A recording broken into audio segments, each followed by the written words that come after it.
9h02 en direct toujours sur TV Finance et Boursorama et nous sommes à présent au téléphone avec Benoît Rousseau, trader pour compte propre et fondateur du blog Endelil. Bonjour Benoît. Bonjour à vous. Alors le CAC 40 ouvre ce matin en hausse, plus 0,09% à 4942 points. Les marchés américains étaient fermés hier. Quelle actualité du coup Benoît ce matin ? Il ne va pas se passer grand-chose parce que là, les Américains pensent plutôt aller acheter de la dinde et faire leurs achats pour le Black Friday. On va avoir une demi-journée d'ouverture sur les marchés américains. Ils vont fermer à 19h heure française avec, généralement, il n'y a strictement aucun volume. Les Américains n'ont pas 5 semaines de congés payés, donc là, comme ils peuvent faire un pont de 4 jours, ils en profitent. Donc ça risque d'être plutôt mou. Alors pour le CAC 40, ce qui est intéressant, c'est qu'il faudrait, c'est quand même qu'on revienne sur les 4950 et qu'on se stabilise dessus. À mon avis, ça va être le schéma qui peut se passer aujourd'hui. On aura peut-être une ouverture effectivement légèrement dans le vert. On en a une d'ailleurs sous les 4950. On va peut-être descendre vers 4925 un petit peu comme hier pour aller se faire peur et puis remonter en fin de séance pour aller essayer de sauver les 4950.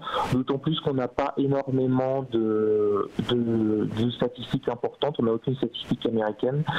On a juste de la tension et la tension on l'a notamment avec bien entendu avec l'Italie, puisque là on a une dépêche qui vient de tomber comme quoi le ministre italien des Affaires étrangères, Paolo Savona, maintenant tout le monde connaît son nom, pourrait démissionner pour exprimer son désaccord avec la stratégie budgétaire du gouvernement italien. Donc là, ça montre, ne serait-ce que si on évoque ça, qu'il y a quand même beaucoup de tensions.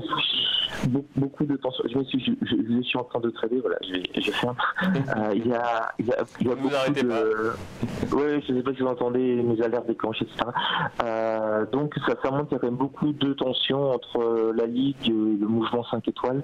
Donc c'est aussi à nouveau un signe de tension pour l'Europe. On verra bien ce que cela donne.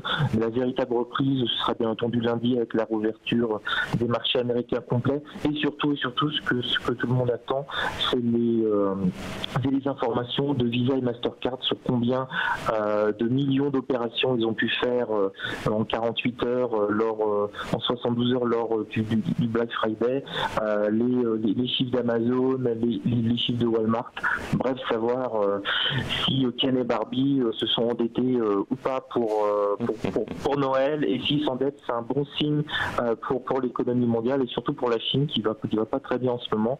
Donc ça va à nouveau refaire tourner un petit peu les usines chinoises.